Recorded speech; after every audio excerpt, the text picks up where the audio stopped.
ठीक तो है ना डॉक्टर साहब? बुढ़ापा बड़ा दुखदाई होता है। मैंने कहा था ना जगमोहन कि तुम्हें केयरफुल रहना होगा।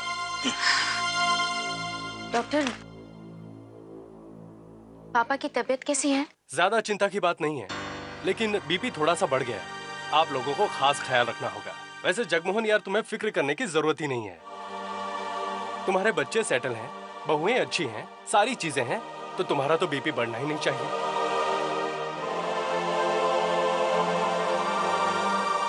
करण कहाँ है?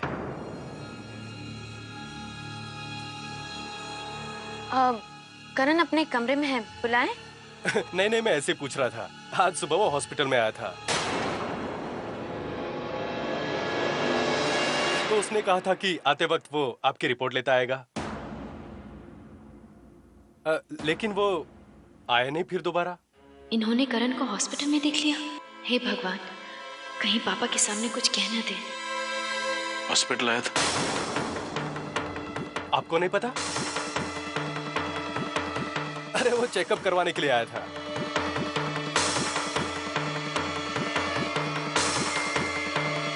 कैसा चेकअप? कुछ नहीं पापा, हल्का सा बुखार आ गया था इसलिए। लेकिन आभा, करण जो चेकअप करवाने आया था वो बुखार के लिए तो नहीं था। वही तो मैं भी सोच रहा हूँ। उस वक्त तो मैंने मुनासिब नहीं समझा।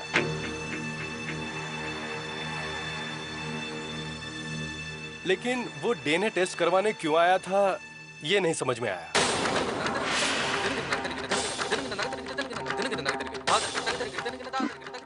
डीएनए?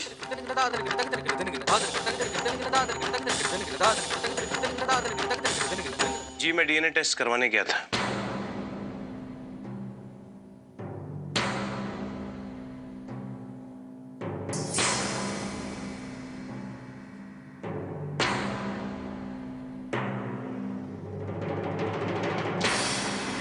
अपने एक फ्रेंड के लिए।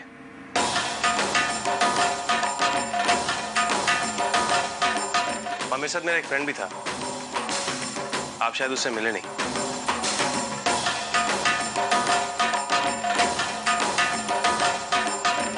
अच्छा जगमोहन, अब मुझे इजाजत दो, मैं चलूंगा। और खास तौर से आप लोगों से कहूंगा कि पूरा ख्याल रखिए और ऐसी कोई बात ना हो कि जिससे इनको टेंशन पैदा हो। करण छोड़ के आओ डॉक्टर जी।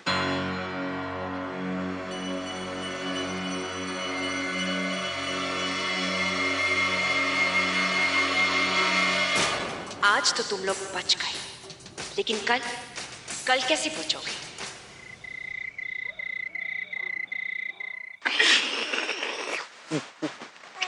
मम्मी को हाय बोलो, हाय बोलो। हम तो आज डर गए थे करण। अगर पापा को सब कुछ पता चल जाता तो? वो कोयल तो सब कुछ बताने वाली थी। कल जब रिपोर्ट्स आ जाएंगी तो सब कुछ साफ हो जाएगा अब। और फिर राज भी हमारा विश्वास करने लगेगा। कल रिपोर्ट्स में क्या आएगा वो हम जानते हैं करण। हमें तो सिर्फ अपनी किस्मत से डर लगता है। इतनी बार हमें आपसे जुदा कर चुकी है, इस बार हम आपसे जुदा नहीं होना चाहते।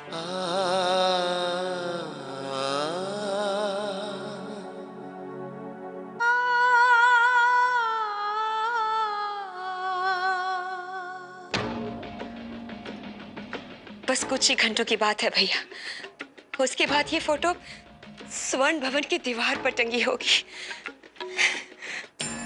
हाँ कोयल, 4 साल पहले मैंने जो तुमसे वादा किया था वो कुछ ही घंटों में, टू बी एग्जैक्ट ऑन 7 घंटों में पूरा हो जाएगा।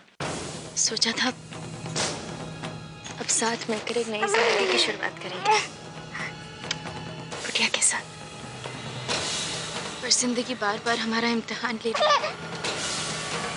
7 घंटे बाद आभा जी को करण को भूलकर, उसे छोड़कर हमेशा हमेशा के लिए जाना होगा।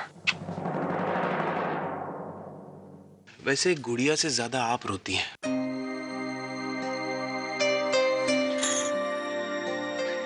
लिया, मम्मी से कहो कि ये तो पापा की किस्मत है जो उन्हें आपकी मम्मी मिल गई।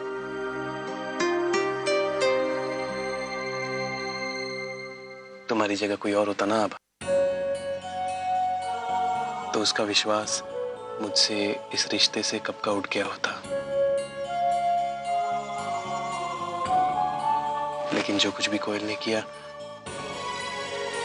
उसके बावजूद तुमने एक दिन भी मुझ पे शक नहीं किया। I'm really lucky to have you. तेरा होके पाया मैंने सुख जैसा, वैसा कहाँ महलों जागीरों में। तुम आधी आधी बांट ले हंसी, है तेरी तो मेरी भी खुशी। ला ला ला ला ला ला ला ला ला ला ला ला। मुझे तुमसे कोई शिकायत नहीं है आप, लेकिन मैं ये नहीं कह सकती कि तुमने कोई गलती नहीं की, क्योंकि गलती तो तुमसे हुई है, मेरे और करण के बीच जाने की गलती। ये गुजरे साल जिन पर सिर्फ मेरा हक था, वो गुजरे साल तुमने मुझसे चुरा लिए आप। अब उन गुजरे सालों के एक एक पल का हिसाब मैं तुमसे लूंगी। कानून और धर्म दोनों की नजर में हम करण की पत्नी हैं। आभा करण प्रसाद। यहाँ मैं घर घर खेली, यहाँ मैं घर घर खेली।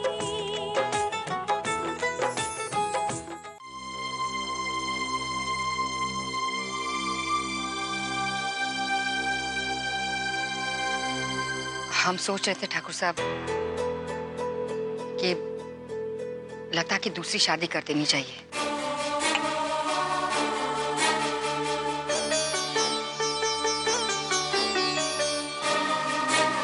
दूसरी शादी? वक्त का क्या भरोसा, हमारे बाद उसे कौन देखेगा। कनिका का स्वभाव तो आप जानते हैं, और फिर लता के सामने उसकी पूरी जिंदगी पड़ी है। किसी ना किसी मोड़ पे उसे सहारे की जरूरत तो महसूस होगी ही ना। बात तो आप बिल्कुल ठीक कह रही हैं चंद्रप्रभा, लेकिन शादी ब्याह में आप तो जानती हैं खर्चा बहुत हो जाता है, और फिलहाल हमारी माली हालत कुछ ठीक नहीं है। घर का खर्चा ही बड़ी मुश्किल से चल पा रहा है। ऐसे में हम लता की शादी के बारे में सोच भी कैसे सकते हैं? क्यों नहीं सोच सकते? अगर आप चाहे तो सब कुछ हो सकता है। इस घर की तंगी दूर हो सकती है, दरिद्रता दूर हो सकती है, और हाँ, लता की शादी भी तो हो सकती है। वो कैसे? बस इन कागजों पर दस्तखत करके।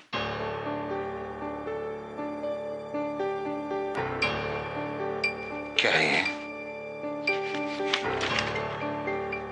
ये कागज, ये एनओसी, ये? जी, आप जिस प्रकाशक के पास गए थे ना, उनका फोन आया था। वो आपकी किताब छापने के लिए तैयार है। बस लेखक का नाम आपका नहीं आएगा। अगर आप इन पर दस्तखत कर देंगे तो हमें 5 लाख रुपए मिलेंगे। 5 लाख। हाँ, नहीं ठाकुर साहब, हम आपको ये नहीं करने देंगे। इतने सालों की आपकी मेहनत आप यूं ही किसी और के नाम से छपने देंगे? चंद्रप्रभा, इसके अलावा और कोई चारा भी तो नहीं है ना। यही एक मौका है जो हम कोई और रास्ता ढूंढ लेंगे, मगर आपको ऐसा नहीं करने देंगे। आप ही कहते थे ना, कलाकार सम्मान का भूखा होता है, पैसों का नहीं। चंद्रप्रभा, कभी कभी जिंदगी ऐसी परिस्थितियां दिखाती है कि उसूलों से ज्यादा जरूरतें महत्वपूर्ण हो जाती हैं। अपने उसूलों के लिए हम अपने बच्चों की खुशियों को उनकी बलि नहीं चढ़ा सकते। इस बात पे मैं आपसे 100% सहमत हूँ ठाकुर साहब। मेरे ख्याल से आपको दस्तखत कर देनी चाहिए।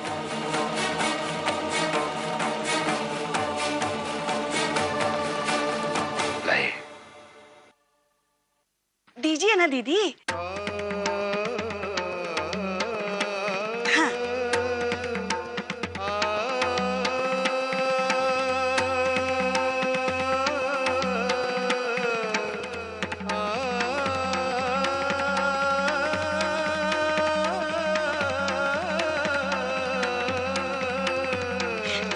आज ही पब्लिशर को भिजवा दूंगी।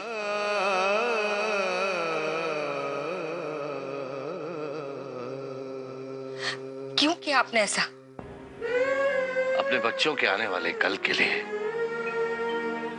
चंद्रप्रभा हर सुबह अंधेरी रात से गुजर कर आती है।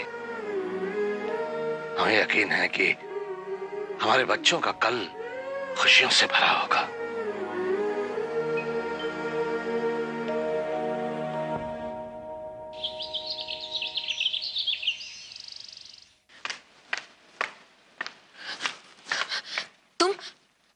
तुम यहाँ क्या कर रहे हो? पैसा, तुम्हें और पैसा चाहिए ना? मैं तुम्हें और पैसा दूंगी। तुम यहाँ से जाओ। देखिए, आपने जो काम मुझे सौंपा था वो मैं नहीं कर सकता। ये लीजिए आपके पैसे। लेकिन क्यों? हाँ कोयल जी।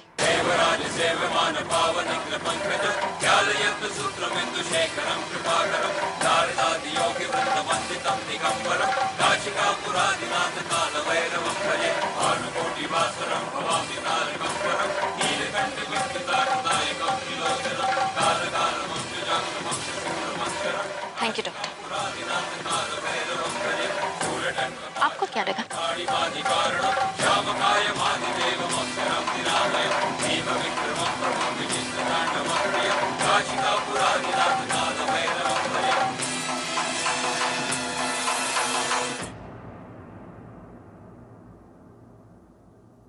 आपने एक बार भी सोचा? जब आपकी ये सच्चाई आपके भाई के सामने आएगी तब क्या होगा?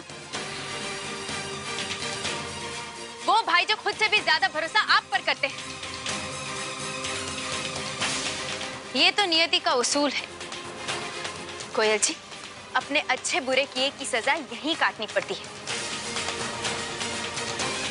और आप जैसे लोगों को तो सजा मिलनी ही चाहिए, क्योंकि आपको रिश्तों की कोई अहमियत ही नहीं। अफसोस, आप ना ही अच्छी बहन बन पाई, ना अच्छी मां बन पाई, और आपने करण जैसे दोस्त को भी खो दिया।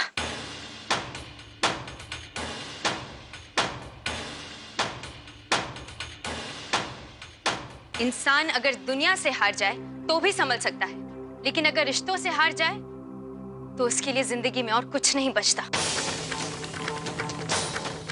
और अब तो आपका झूठ सामने आकर ही रहेगा।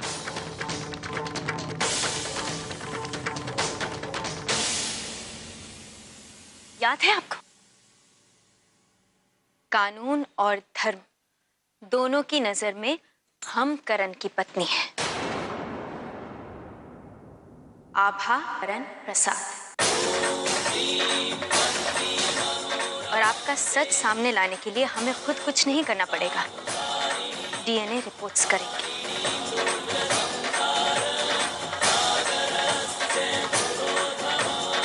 रिपोर्ट्स तो आती ही होगी आभा जी।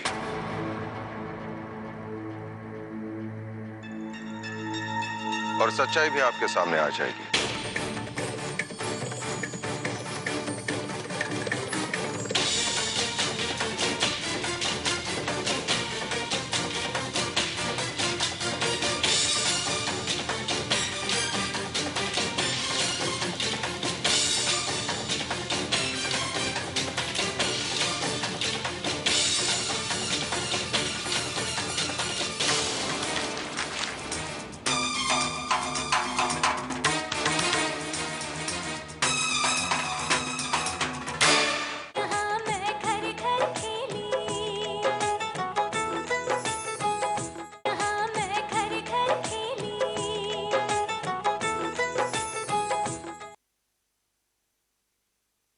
साहब ये मेडिकल रिपोर्ट्स।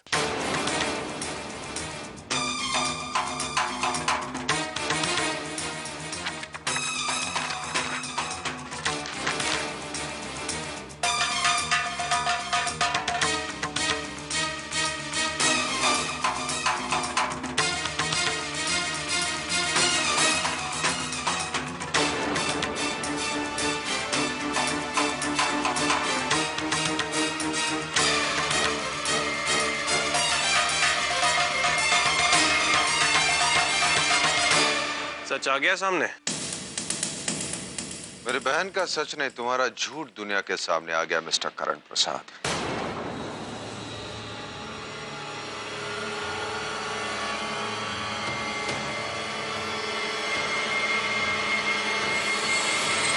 क्या मतलब? मतलब यह है कि ये रिपोर्ट कहती है कि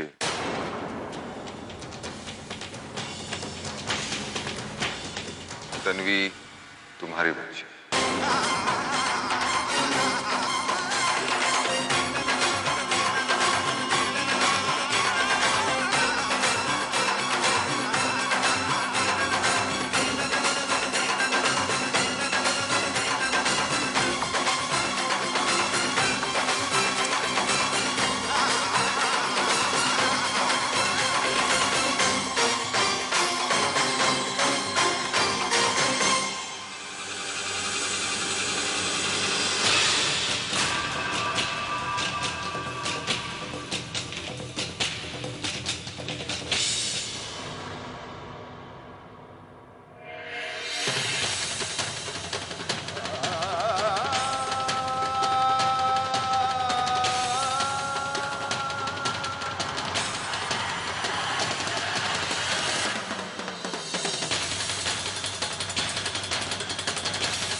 इन लोगों ने फिर से कोई चाल चली है।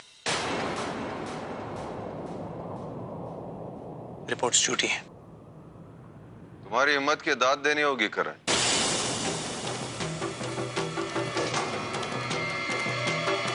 रिपोर्ट तुम्हारे सामने और तुम कह रहे हो कि रिपोर्ट गलत है। तुम्हें तो कुछ समझा के फायदा ही नहीं है राज।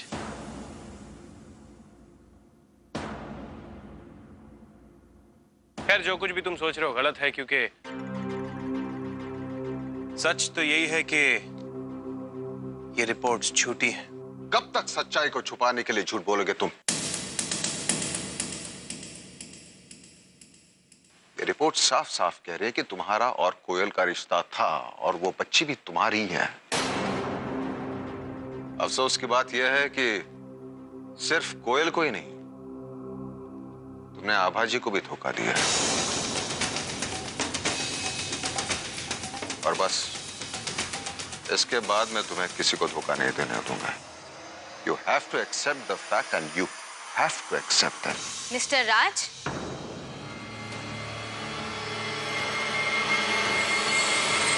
करण ने धोखा नहीं दिया। धोखा देना तो आपकी बहन की फितरत है।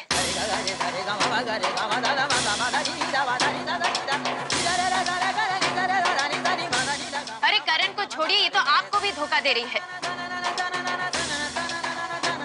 करण की दोस्ती का नाजायज फायदा उठाया, करण को हासिल करने के लिए इतने हद तक गिर गई कि अपनी बेटी की जिंदगी बर्बाद करी है।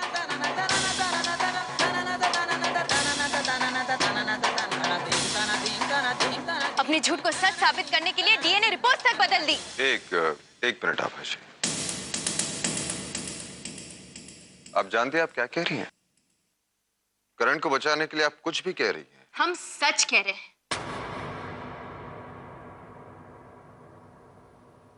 और करण पर हमारा विश्वास किसी सबूत का मोहताज नहीं।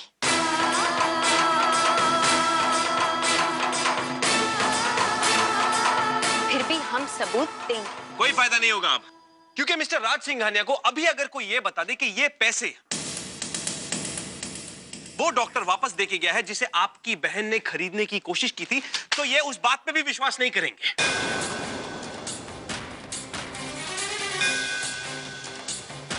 इनफैक्ट तुम वो सबूत लेकर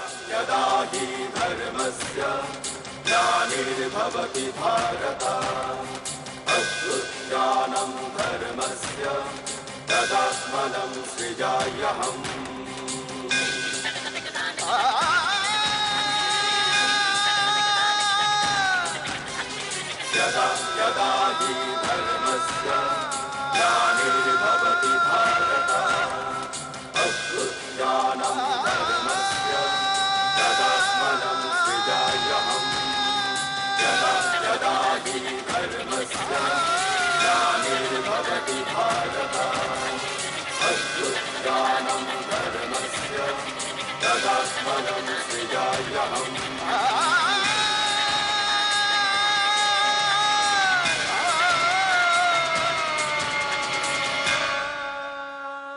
ये लीजिए आपकी बहन का सच।